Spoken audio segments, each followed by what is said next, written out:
और हमारी पार्टी गरीबों की पार्टी है और हम तिनका तिनका जोड़ जोड़ करके आगे बढ़ रहे हैं, बहुत धीरे धीरे से और बहुत ही शांति से हम लोग आगे बढ़ रहे हैं। रिजर्वेशन तो एक सच है और उन गरीबों को मिलना ही चाहिए। बाबा साहब भीमराव अम्बेडकर जी संविधान में इसका प्रावधान किए हैं और कहाँ आज तक तो कोई नहीं रोका गया है, इसलिए हमारी आवाज़ तो उन गरीबों की आवाज़ है। माननीय मुकेश जी साहनी जी क्यों नहीं गए इसकी जानकारी मुझे नहीं है, उनका व्यक्तिगत निर्णय है।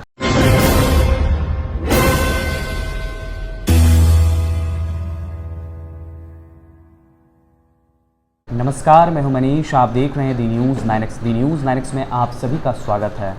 आज हमारे साथ जो है उनका परिचय मैं क्या दूं, हम के राष्ट्रीय अध्यक्ष जीतन राम मांझी जी के पुत्र हैं। ऐसे इन्हें संतोष जी के नाम से जानते हैं लोग। संतोष जी, आपने मेरे व्यस्ततम शेड्यूल में समय दिया, इसके लिए बहुत बहुत शुक्रिया। जी धन्यवाद आपको भी। अच्छा संतोष जी, आपसे लोग असंतोष चल रहे हैं, पता है बात? किस बात के लिए? किस बात के लिए? हाँ, ये बात है। ये बात ये है कि आपने जदयू और राजद को छोड़ करके एनडीए का साथ थाम लिया, ऐसा क्यों? देखिए, आप सबको पता ही है, एक विचारधारा होती है और जिस विचारधारा हम लोग अगर राजनीति की हमने शुरुआत की थी तो एनडीए के साथ हमारा गठबंधन हुआ था। आप अगर 15 में आप देखेंगे तो एनडीए के साथ हम गठबंधन में थे और उसके बाद माननीय नीतीश कुमार जी के प्रति हम लोग को आस्था थी और नीतीश कुमार जी के साथ हो लिए। लेकिन जब नीतीश कुमार जी महागठबंधन की तरफ आए और महागठबंधन में जब आ रहे थे तो भी हम लोग ने बोला था कि देखिए, आप जो अलायंस है ये सही अलायंस नहीं है, आपके विचारों को सूट नहीं करता है। लेकिन वो बोले नहीं, हम आपके साथ हैं, हम हैं ना, हम रहेंगे तो कोई कुछ नहीं करेगा। लेकिन कालांतर में हम देखते गए कि जो वर्क कल्चर है, काम का तरीका है, वो धीरे धीरे नीचे जाता रहा, डिटोरेशन होता रहा और हम लोग एक घुटन सी महसूस कर रहे थे। उसी बार बार हम बोलने के पीरियड में माननीय नीतीश कुमार जी ने बोला कि आप ऐसा कीजिए कि पार्टी को मर्ज कर दीजिए। तो पार्टी को मर्ज करने वाले जी, तब ऐसी सिचुएशन आया और हमारी पार्टी गरीबों की पार्टी है और हम तिनका तिनका जोड़ जोड़ करके आगे बढ़ रहे हैं, बहुत धीरे धीरे से और बहुत ही शांति से हम लोग आगे बढ़ रहे हैं और एक आधार बनाया, एक इसका आकार अब विस्तार किया। आज हम पार्टी को हम समझते हैं कि बिहार ही नहीं पूरे देश में लोग अब जानने लगे हैं। धीरे धीरे गांव स्तर पर भी लोग हम पार्टी को जानने लगे। शुरुआती दौर में हमको कोई नहीं जानता था, हमारे नेता जीतन राम मांझी जी को जानता था, लेकिन अब जानने लगा। और इस जगह पर ऐसी बात कहना एक कहीं न कहीं जो विचारधारा है, वो जिस विचारधारा के बारे में हम लोग बोलते थे उस विचारधारा का घोतक है। तब हम सोचे कि नहीं, हमको अलग हो जाना चाहिए और हम देखें कि माननीय नरेंद्र मोदी जी जो भारत के माननीय प्रधानमंत्री हैं, उनके लीडरशिप में देश आगे बढ़ रहा है और हम उनसे मिले, उनके माननीय अमित शाह जी से, और वहाँ पर बात हुई है। बात होकर के जो हमारे विचार हैं, जो हमारे उसूल हैं, जिन बिंदुओं पर हम काम करते हैं गरीबों को उत्थान के लिए, गरीबों की आवाज़ बनने के लिए, वहाँ पर सहमति हुई कि हम आपके साथ हैं, उनके लिए हम भी काम कर रहे हैं और आपके मिल जाने से हम लोग के काम में और गति आएगी। तो हमने वहीं पर देर एंड देर सहमति प्रदान कर दी कि नहीं, हम आपके साथ चलेंगे, आप क्या सोचते हैं आप पर डिपेंड करता है। और हम वहाँ से निकल करके तुरंत बोले कि हम एनडीए के साथ रहेंगे। अच्छा, तेजस्वी से आपकी नाराज़गी बताई जा रही थी, ऐसा क्यों? नहीं, ऐसी कोई बात नहीं। तेजस्वी जी से क्यों नाराज़ रहेंगे? हमारी ऐसी कोई बात नहीं है। और हम लोग राजनीति में देखिए, व्यक्तिगत तौर पर किसी से नाराज़गी नहीं होती है, विचारधारा में थोड़ा भिन्नता होती है। उस भिन्नता में अगर हम थोड़ी बात बोलते हैं तो अलग बात है, लेकिन ऐसे कोई नाराज़गी नहीं है। बिहार के परिवेश में न सर, एक चीज़ हो रहा है कि रिजर्वेशन का राजनीति अब समाप्त हो रहा है और धर्म का राजनीति हावी हो रहा है। और जिस पार्टी से हैं वो धर्म की राजनीति के लिए जाना जाता है, जिस अलायंस में है, पार्टी में नहीं सर, जिस अलायंस में है आप। देखिए मेरा सवाल सर कॉमन है कि जो जीतन राम मांझी रिजर्वेशन को लेकर के आज आवाज़ उठाते थे, आज वो नहीं उठा पाएंगे, क्या एनडीए में जाने से ऐसा होगा? नहीं, ऐसी क्यों बात होगी? रिजर्वेशन तो एक सच है और उन गरीबों को मिलना ही चाहिए। बाबा साहब भीमराव अम्बेडकर जी संविधान में इसका प्रावधान किए हैं और कहाँ आज तक तो कोई नहीं रोका गया है, इसलिए हमारी आवाज़ तो उन गरीबों की आवाज़ है। उन गरीबों के मुद्दों के लिए हम आगे बढ़े हैं। अगर ऐसा कोई बात होती है कि गरीबों के खिलाफ कोई बात होगी तो हम क्यों चुप रहेंगे, हम भी आवाज़ उठाएंगे। लेकिन ऐसी कोई बात नहीं है। आप देख रहे हैं कि जो नरेंद्र मोदी जी की सरकार है, उन वंचित लोगों के जिसके तरफ आप इशारा कर रहे हैं, वहाँ पर उनका फोकस है। अच्छा, लोकसभा चुनाव से नज़दीक है, मुकेश जी आप लोगों के साथ नहीं गए उस गठबंधन में, इसको लेकर के क्या सोचते हैं? देखिए, माननीय मुकेश जी साहनी जी क्यों नहीं गए इसकी जानकारी मुझे नहीं है, उनका व्यक्तिगत निर्णय है और वो व्यक्तिगत निर्णय करने के लिए सक्षम है, आज़ादी है उनको। अब ये मामला है भारतीय जनता पार्टी और मुकेश सहनी जी के बीच में, क्या उनकी मांगे हैं, किन मुद्दों पर वो नहीं गए, इस पर ज़्यादा मैं टिप्पणी नहीं कर सकता। अच्छा, चिराग पासवान को लेकर के आपको क्या राय है? जो चिराग पासवान को जो 6 सीटों का वो डिमांड है और राज्यसभा की भी डिमांड वो कर रहे हैं, तो संतोष मांझी क्या डिमांड रख रहे हैं? देखिए, संतोष मांझी एक बात में विश्वास रखता है किस बात? कि गरीबों की आवाज़ दबनी नहीं चाहिए। गरीबों की जो मुहिम है, जो हमने छेड़ी है, उसको आगे बढ़ना चाहिए और इसका आकार स्वरूप और जो राजनीतिक भागीदारी मिलनी चाहिए वो मिलनी चाहिए। इस बात की लड़ाई लड़ते हैं। इस बात के लिए नहीं लड़ते हैं कि एक सीट कम हो गया तो हम उसके लिए गठबंधन तोड़ देंगे।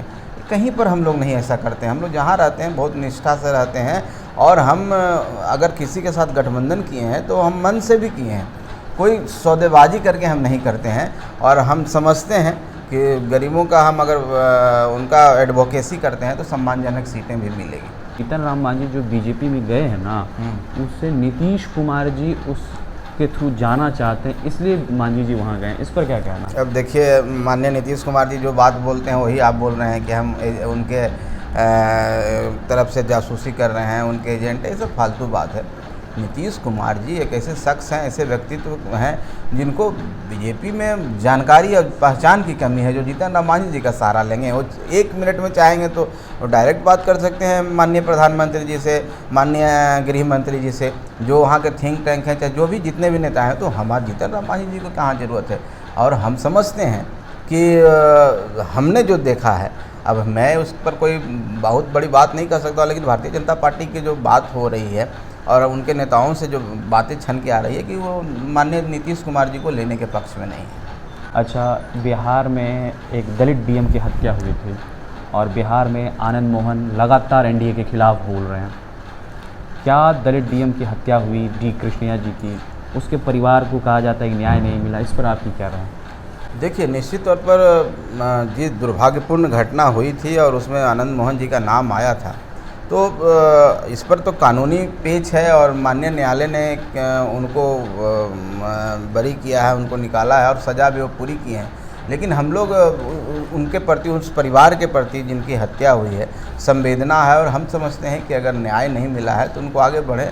हम उनकी लड़ाई लड़ने के लिए भी तैयार हैं, क्योंकि एक व्यक्ति आनंद मोहन किसी समाज के द्योतक नहीं है। आनंद मोहन जी ने क्या किया कि नहीं किया, इसकी जानकारी हमको तो न्यायालय करता है। लेकिन अगर न्यायालय में ऐसा लगता है कि न्यायालय से कहीं पर उनको और अथी रहना चाहिए, वो सम्मान नहीं मिला, तो हम समझते हैं कि उनके साथ हम लोग उस परिवार के साथ खड़े हैं।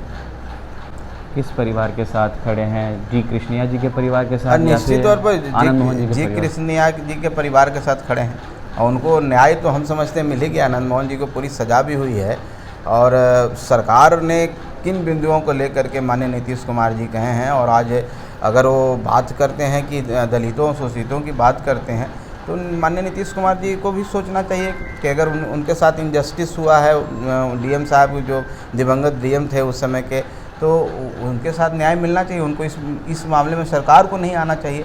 कहाँ न्यायालय अपना पक्ष जो अपना देता, अपने न्यायालय से जब सज़ा पूरी होती तो एक साल और रह जाते हैं, उसमें क्या हड़बड़ी था।